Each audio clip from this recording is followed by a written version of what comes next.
Welcome to MDC Learning.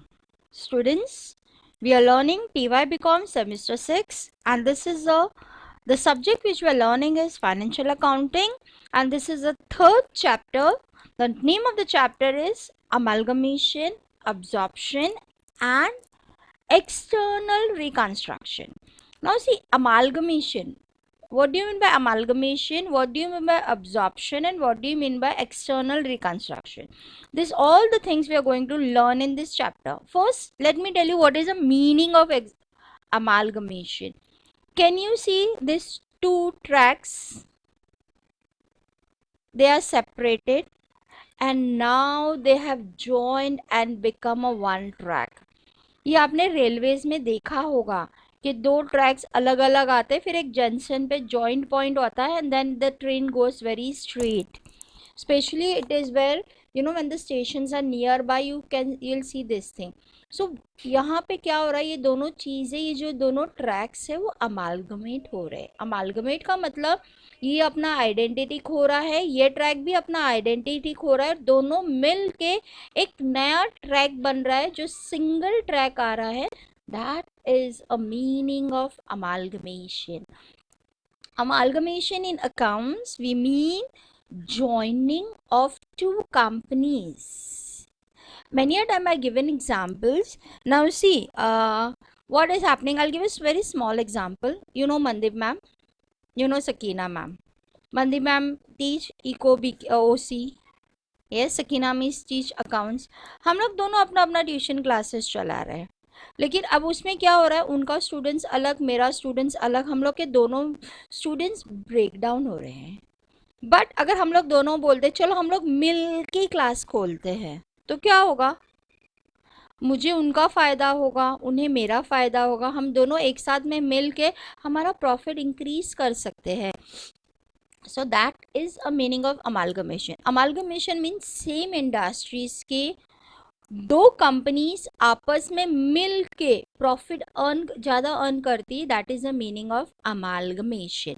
Amalgamation से क्या होगा, जब दोनों मिलेंगे तो कैपिटल बढ़ जाएगा, मैन पावर बढ़ जाएगा, बहुत सी चीज़ में सहूलियत हो जाएंगे and you are able to do it. Absorption means what, एक बड़ा कंपनी है वो छोटे कंपनी को ऑब्जर्व कर लेता है. आई यू गेटिंग इट?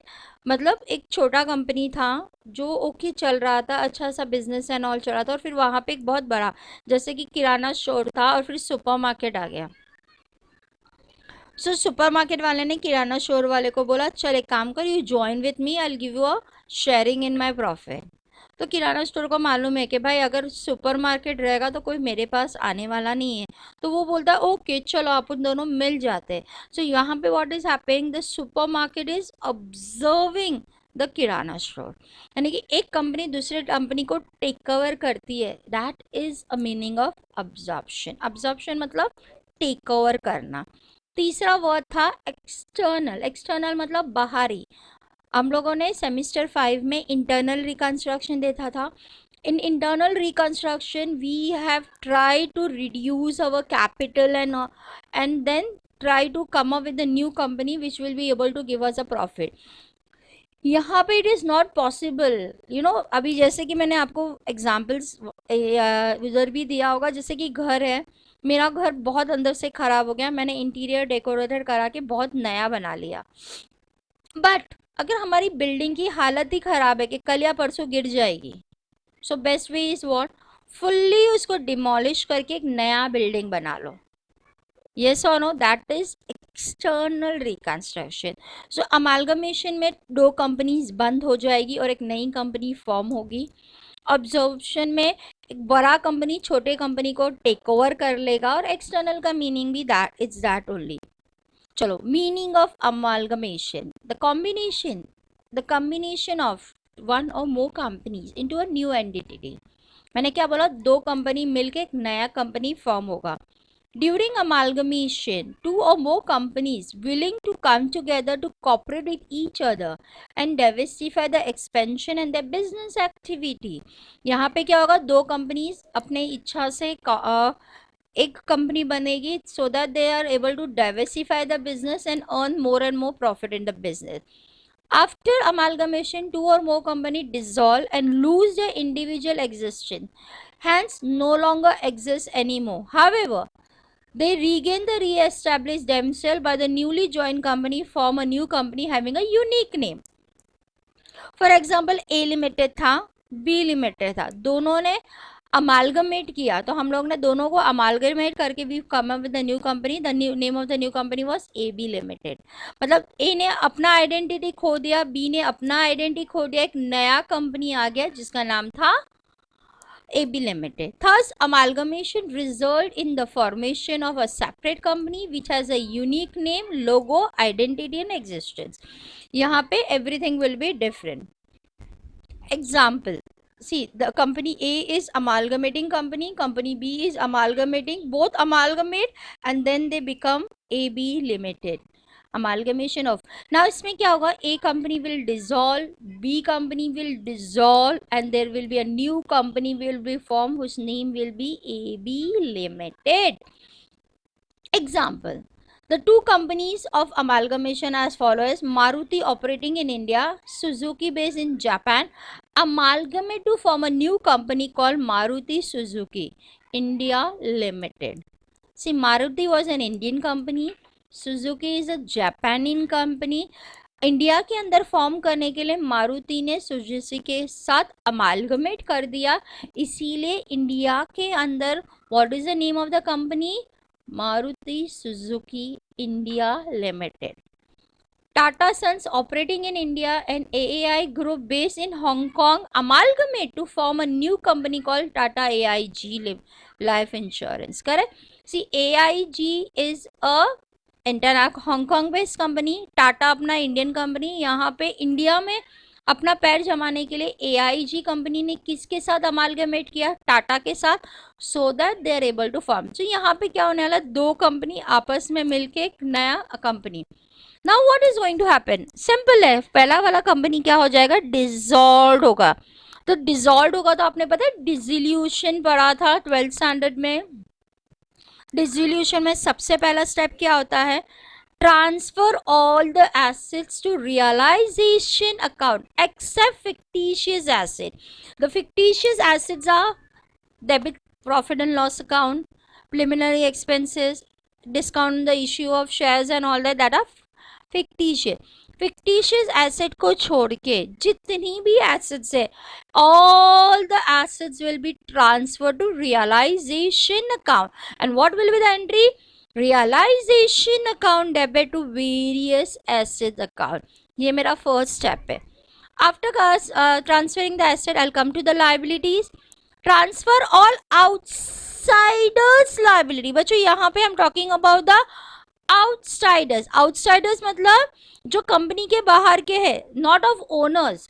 ओनर्स यानी कि हम शेयर कैपिटल को छोड़ के बात की जितनी भी लायबिलिटीज होगी, we are transferring it to realisation account. So यहाँ पे आएगा various assets account debit to realization. Various asset मतलब debenture, creditors, bank overdraft, outstanding, various asset. वहाँ पे भी वेरियस एसेट्स का मतलब था लैंड एंड बिल्डिंग, ब्रांडेज machinery, debtors, cash at bank cash at bank, bill receivable, prepaid insurance, everything will be transferred.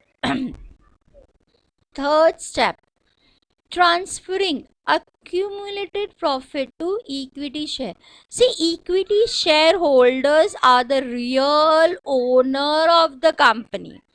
So whatever is the profit, it has to be sorry, it has to be transferred to equity shareholder. So reserves and surplus account, profit and loss, जितने भी reserves आपके पास होंगे वो सबके सब किसको transfer हो जाएंगे?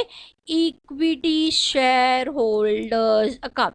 स्टेप बाय स्टेप करोगे ना, बहुत इजी पड़ेगा. Fourth step, transfer all fictitious asset to equity share holders.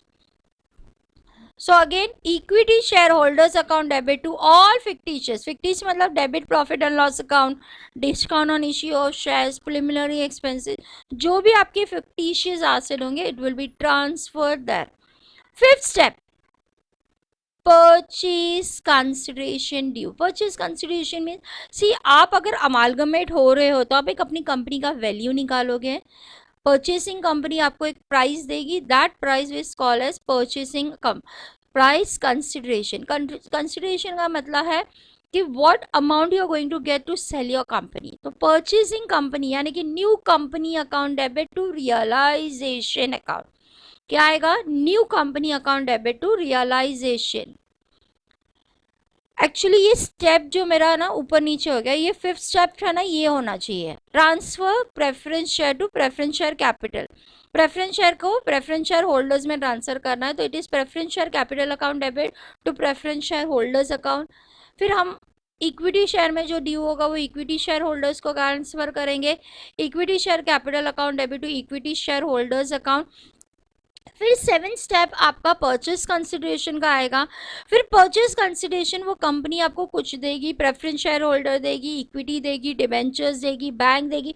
उसने आपको जो जो आइटम्स दिया है आपकी कंपनी बेचने के लिए, वो सब चीज़ें यहाँ पे आएगी। So I have written bank account debit, preference share account debit, equity share account debit. This is preference share in new company, equity share in new company to purchasing company account. फिर last में होगा कि हम realisation को close करेंगे। Realisation को हम close करेंगे, either you will have a profit or you will have a loss. So जिस हिसाब से इक्विटी शेयर होल्डर अगर रियल ओनर है तो प्रॉफिट अगर वो लेगा तो लॉस भी वही लेगा। लॉस होगा तो equity share holder account debit to realisation, profit होगा तो realisation account debit to profit equity share holders account. Last settlement, सबका हम लोग अकाउंट में सेटल करेंगे। प्रेफरेंस शेयर होल्डर अकाउंट, अगर हम उसको कुछ कैश देंगे तो हम उसको कैश लिखेंगे, अगर हम उसे इक्विटी शेयर देंगे तो हम उसको इक्विटी शेयर देंगे, और प्रेफरेंस शेयर होगा तो प्रेफरेंस शेयर। हम उसे क्या दे रहे तो हम लिखेंगे preference share. In same way हम इक्विटी शेयर होल्डर को भी जो जो चीज़ें देंगे ना बच्चों, ये सब चीज़ें हमें अकाउंट्स में जब हम प्रॉब्लम सॉल्व करोगे स्लोली एंड ग्रेजुअली आपको समझ में आएगा। लेकिन आपको ये एंट्रीज कैसे करनी है पता होनी चाहिए। So I think when you are seeing this video, start writing it.